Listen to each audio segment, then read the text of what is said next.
বিয়ের ৩ বছর পরে আমার ডিভোর্স হয়ে গেল। ডিভোর্সের একমাত্র কারণ ছিল আমি কখনো সন্তানের মা হতে পারবো না। তবে সমস্যাটা আমার ছিল না, সমস্যাটা ছিল আমার স্বামীর। কিন্তু আঙ্গুল উঠেছিল আমার দিকে। আমার স্বামী কোনোভাবে ডাক্তারের কাছে যেতে চায় না।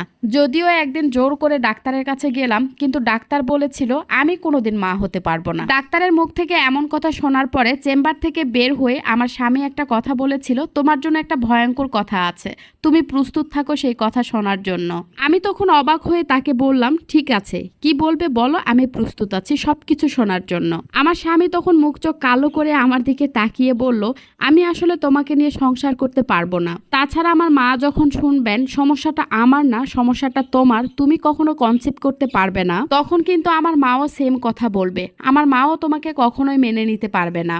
তার মুখ থেকে এমন কথা শুনে কেন জানি খুব অসহায় লাগছিল। অবাক হয়ে তার চোখের দিকে তাকিয়ে রইলাম। চিন্তা করলাম এখানে কোনো কথা না